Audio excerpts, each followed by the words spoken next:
మన ప్రభువైన యేసుక్రీస్తు పరిశుద్ధ నామమునకు మహిమ కలుగునుగాక. ప్రభువుతో ప్రతి ఉదయం అనే కార్యక్రమాన్ని చూస్తూ ఉన్న మీ అందరికీ ప్రేమపూర్వక వందనాలు తెలియజేసుకుంటూ ఉన్నాను. కృపా కనికరములు కలిగిన దేవుడు మీ ప్రతి అవసరత తీర్చునుగాక. దేవుని ప్రియులారా, పరిశుద్ధ గ్రంథంలో కొన్ని మాటలు మనం ధ్యానం చేసుకున్నట్లయితే, ఈ ఉదయకాల సమయంలో యేసు సర్వశక్తిమంతుడు అని చెప్పే విషయంలో నేను ఎంతగానో సంతోషిస్తూ ఉన్నాను. అవును, నీవు నేను మనమందరం ఆరాధిస్తున్న దేవుడు సర్వశక్తిమంతుడు, ఎల్ సద్దాయ్, సర్వశక్తిమంతుడైన ప్రభు మనల్ని జ్ఞాపకం చేసుకుని మన ఎడల ఆయన తన కృపను కనుపరుచునందుకు సమస్త మహిమ ఘనత ప్రభావాలు సర్వ కృపానిధి ఒక తండ్రికి మాత్రమే చెల్లునుగాక.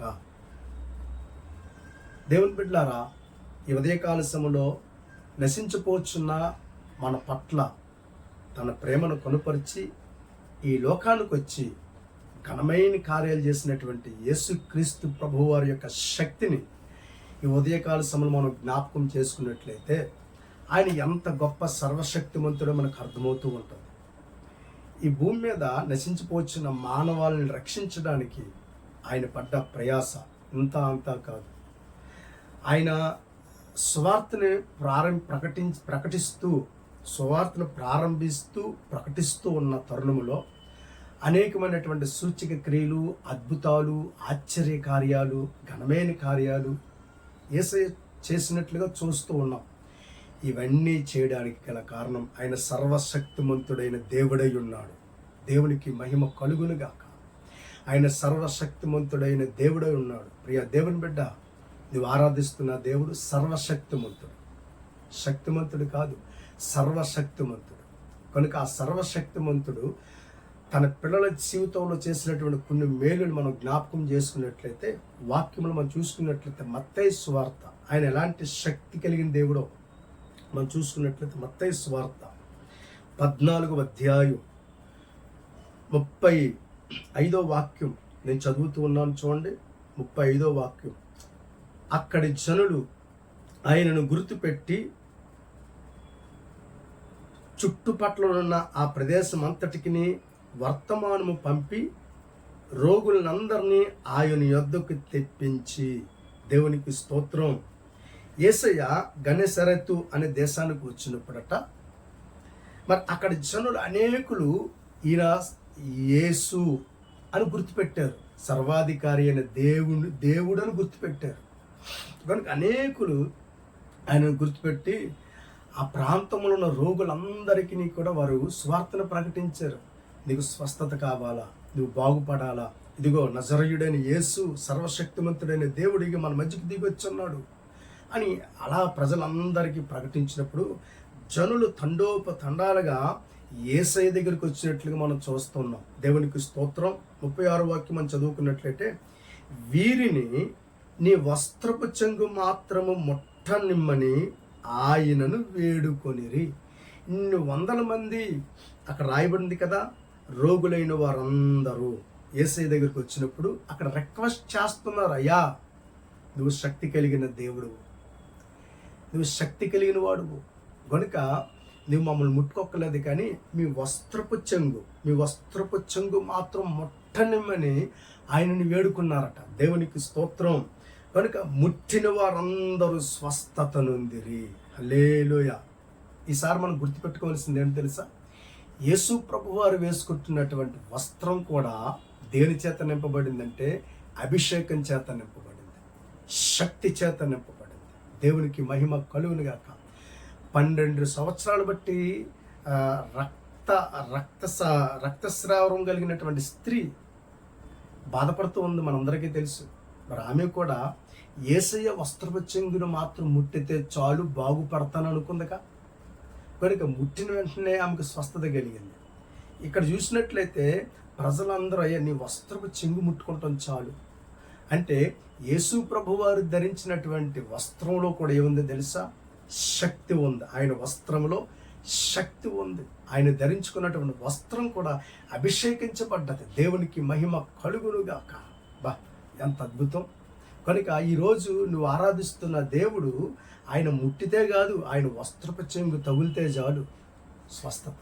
కనుక ఈ ఉదయకాల సమయంలో దేవుని ప్రియులారా, ఆయన వస్త్రంలో శక్తి ఉన్నది. ఆయన వస్త్రంలో శక్తి ఉందంటే ఆయన ఎంత సర్వశక్తిమంతుడు. కనుక నువ్వేమాత్రం కూడా భయపడవలసిన పని లేదు. నువ్వు ఆరాధిస్తున్న దేవుడు శక్తిమంతుడైన దేవుడు. అనారోగ్యాల చేత నువ్వు పీడించబడుతున్నావా? ప్రభువుని అడుగు, దేవా నువ్వు స్వస్థపరిచే దేవుడు, ఎల్ సద్దాయి, నువ్వు బాగు చేసే దేవుడు నాయన, నా పట్ల కృప చూపించని ప్రార్థించే ప్రియ దేవుని బిడ్డ, దేవుడు కార్యాలు చేస్తాడు. రెండవదిగా మనం చూసుకున్నట్లయితే ఆయన స్పర్శలో శక్తి ఉంది. ఆయన స్పర్శలో శక్తి ఉంది. యేసయ్య కొండ మీద ప్రసంగాన్ని చేసి ముగించి ఆయన కిందకి దిగుతూ వస్తూ ఉంటే మార్గంలో ఒక కుష్ఠిరోగి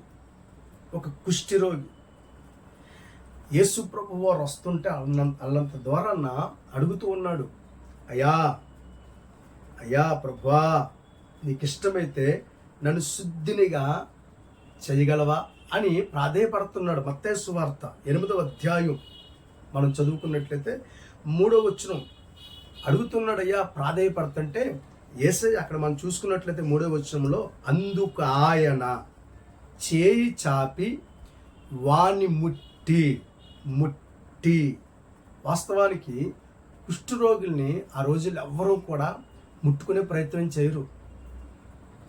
అపవిత్రుడు వస్తున్నాడు అని చెప్పేసి టమ్కేస్తే ప్రజలందరూ దాక్కునేవాడు, అతనికి దారి చేసేవారు. అంత భయంకరమైనటువంటి వ్యాధి అది. ముట్టుకోవడానికి, కనీసం ఇంట్లో ఉంచడానికి, కనీసం ఊర్లో ఉంచడానికి కూడా ప్రజలు అనుమతించేవారు కదా. అందుకే వారు ఎక్కడో ఊరు బయట పొలిమేరలో దేవుడు పొలిమేరలో ఆ ప్రజలు వారు కుష్ఠరోగులు ఉండేవారు. కానీ ఆ సందర్భంలో యేసయ్య మాత్రం ఆ కుష్ఠరోగిని మరి దూరంగా ఉండు ఆయన ముట్టి, దేవునికి మహిమ కలుగును గాక, ముట్టి అనేటువంటి మాట మనం చూస్తూ ఉన్నాం.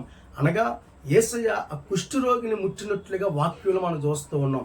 ఈ ఉదయకాల సమయంలో దేవుని బిడ్డలారా, అనగా ఆయన స్పర్శలో ఏముందంటే శక్తి ఉన్నది. దేవునికి మహిమ కలుగును గాక. కనుక దేవుని బిడ్డలారా, ఆయన స్పర్శ ఎంత గొప్పదో చూడండి. ఆయన ముట్టినప్పుడట ఆ వ్యక్తి ఏమయ్యాడు?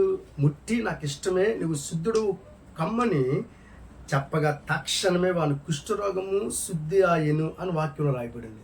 యేసయ్య స్పర్శలో శక్తి ఉన్నది. దేవునికి మహిమ. అందరూ భయపడ్డారు, ఆయన ముట్టుకోకూడదు, అపవిత్రుడు అని. కానీ యేసయ్య పరిశుద్ధుడైన దేవుడే మరి కుష్ఠరోగ దగ్గరికి వెళ్ళి అతన్ని ముట్టుకున్నట్లుగా మనం చూస్తున్నాం. అంటే ఆయన స్పర్శలో ఏముంది? వస్త్రంలో శక్తి ఉంది, ఆయన స్పర్శలో శక్తి ఉంది. దేవునికి మహిమ కలుగును గాక. 3వ వాక్యం మనం చూసుకున్నట్లయితే దేవుని మాటలో, ఆయన మాటలో కూడా ఏముందంటే శక్తి ఉన్నది. దేవునికి స్తోత్రం. దేవుని ప్రియులారా, లూకా శుభవార్త 17వ అధ్యాయంలో 10 మంది కుష్ఠరోగులు వారు మార్గంలో వెళ్ళిపోతూ ఉన్నప్పుడు యేసయ్యను చూశారు. యేసయ్యను చూసి యేసయ్యని పిలుస్తున్నారు, అయ్యా దయతో మమ్మల్ని శుద్ధినిగా చెయ్యరా, దయతో మమ్మల్ని జ్ఞాపకం చేసుకోండి అని యేసయ్యను అడుగుతూ ఉంటే అక్కడ యేసయ్య చక్కటి మాట వాడారు. చూసుకున్నట్లయితే 17వ అధ్యాయం 13వ వాక్యం, యేసు ప్రభువా మమ్మల్ని కరుణించమని కేకలు వేశారు. ఆయన వారిని చూచి, మీరు వెళ్ళి మిమ్మును యాజకులకు కనుపరుచుకొనుడని వారితో చెప్పాను. వారు వెళ్ళుచుండగా శుద్ధులైరి. యేసయ్య ఏమన్నారు? ఆయన వారిని చూచి, మీరు వెళ్ళి మిమ్మును యాజకులకు కనుపరుచుకొనుడని.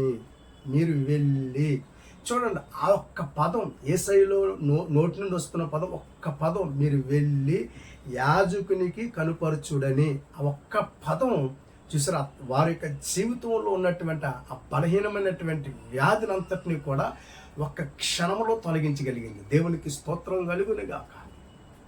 ముట్టలేదు, పొలచిచ్చి వస్త్రపు చెంగును కూడా ముట్టల. ఒక్క పదం, మీరు వెళ్ళి యాజకునికి కనపరుచుకొనుడి. అప్పటికి వాళ్ళు కుష్ఠరోగం చేత ఉన్నారు. అలాగే యాజకుని దగ్గరికి వెళ్తే ఇంకేమైనా ఉందా? చూసారా దేవుని పిల్లలారా, మీరు వెళ్ళండి, అని యేసయ్య ఎప్పుడైతే చెప్పాడు, వారు వెళ్తూ ఉండగానే వారికి ఏం కలిగిందంటే స్వస్థత కలిగింది. హల్లెలూయా. అంత మాత్రమే కాదు, ఆయన దోణిలో నిద్రపోతున్నప్పుడు ఈ సముద్రంలో భయంకరమైనటువంటి గాలి వాన చేత ఆ యొక్క దోణంతా కూడా అల్లలాడిపోతూ ఉన్నప్పుడు యేసయ్య శిష్యులందరూ, అయ్యా బోధకుడా, నువ్వు నశించిపోతున్నాం అని యేసయ్యని ప్రాధేయపడితే ఆయన ఒక్కసారి ఆయన సముద్రాన్ని గాలిని గద్దించారట. అవన్నీ కూడా ఏమైనా తెలుసా? నిమ్మలమాయను అని దేవుని వాక్యంలో రాయబడ్డాయి. అంటే ఈ ఉదయకాల సమయంలో దేవుని ప్రియులారా, దేవుని మాటలో ఏముందంటే శక్తి ఉన్నది. కనుక మనం ఆరాధిస్తున్న దేవుడు శక్తి కలిగిన దేవుడు. నోటి మాట ద్వారా సర్వ సృష్టిని సృజించాడు. నోటి మాట ద్వారా కనుక ఎంత శక్తి కలిగిన దేవుడు. హల్లెలూయా. చివరగా యేసు ప్రభువారు అని వేసినటువంటి గుమ్ములో కూడా శక్తి ఉన్నది. ఒక దేవుని వాక్యంలో యోహాను శుభవార్త 9వ అధ్యాయం మొదటి వాక్యం మనం చూసుకున్నట్లయితే, ఆయన మార్గమును పోవుచుండగా పుట్టిగుడ్డి అయిన ఒక మనుషుడు కనబడెను. పుట్టిగుడ్డి అయిన మనుష్యుడు. మార్కు శుభవార్త 9వ అధ్యాయం 1వ వచనంలో చూసాం. మార్కు శుభవార్త 9వ అధ్యాయం 6వ వచనంలో మనం చూసుకున్నట్లయితే, అక్కడ శిష్యులు అడిగారు, అయ్యా వీడికి వ్యాధి ఎలాగొచ్చింది? అప్పుడు యేసయ్య అన్నాడు, దేవునికి మహిమ కోసం వచ్చిందని తెలియజేసిన తర్వాత యేసు ప్రభు వారు అక్కడ ఒక అద్భుతం చేశారు. ఆయన ఇట్లు చెప్పి నేల మీద ఉమ్ము వేసి ఉమ్ముతో బురద చేసి వాని కన్నుల మీద ఆ బురద పూసి, ఆ ఉమ్ములో కూడా ఏమి తెలుసా? పుట్టుగుడ్డోడు, వాడికి అసలు ఆ నేత్రాలే లేవు. ఆ నేత్రాలు లేని వాడికి మరి మానవుడు మంటిలో నుండి తీయబడ్డాడు కదా. దేవుడు మాయను మారటివాడు కాదండి. ఎందుకైనా ఉమ్ము వేసి మట్టిని బురద చేసి ఎందుకు పెట్టాడు? మానవుడు మట్టిలో నుండి తీయబడ్డాడు. దేవునికి మహిమ. కనుక అంటున్నాడు, నేత్రాలు లేనుడాడు, పుట్టుకుడ్డో నేత్రాలే లేవు. అలాంటి వ్యక్తి ఉమ్ము వేసి ఆ ఉమ్మిని బురద చేసి ఆ వాడి యొక్క కనురెప్పల మీద ఎప్పుడైతే పూసాడో వెంటనే ఆ వాడితో యేసయ్య అన్నారు, ఇప్పుడు నువ్వు వెళ్ళి సిలువహోమున కోనేటిలోకి వెళ్ళి కడుక్కున్నాను సెలవిచ్చాడు. దేవునికి స్తోత్రం. వాడు ఆ కోనేటిలోనికి వెళ్ళి కడుక్కున్నాడట. కడుక్కుని వాడు చూపు గలవాడే వచ్చాను అని రాయబడింది. దేవునికి మహిమ. కనుక యేసుప్రభు వారికి ఉమ్ములో కూడా ఏముంది తెలుసా? శక్తి ఉంది. నేత్రాలు లేని వాడికి నేత్రాలను ప్రభు అనుగ్రహించాడు. కనుక ఈ ఉదయకాలశంలో వస్త్రంలో శక్తి ఉంది, స్పర్శలో శక్తి ఉంది, మాటలో శక్తి ఉంది, ఉమ్ములో శక్తి ఉంది. ఆయన సర్వశక్తిమంతుడైన దేవుడు. దేవునికి మహిమ. నువ్వు ఆరాధిస్తున్న దేవుడు చేతకానుడు కాదు, సర్వశక్తిమంతుడు. ఆయన అంటారు కదా, నాకు అసాధ్యమైనది ఏదైనా కలదా? నువ్వు ఆరాధిస్తున్న దేవునికి సమస్తము సాధ్యమే.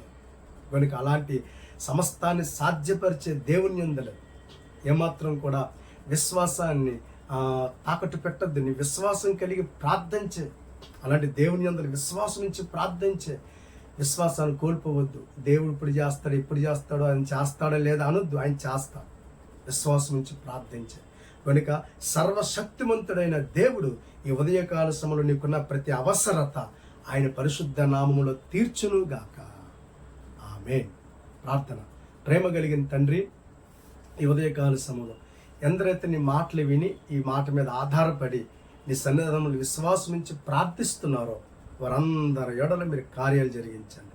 నువ్వు సర్వశక్తిమంతుడైన దేవుడు కనుక నీ గొప్పతనాన్ని ప్రజలందరూ గుర్తెరిగినట్లుగా ఘనమైన కార్యాలు జరిగించమని వేడుకుంటూ నజరేయుడైన యేసు నామము ద్వారా ప్రార్థన అడిగి వేడుకొనుచున్నాము తండ్రి. ఆమేన్. God bless you.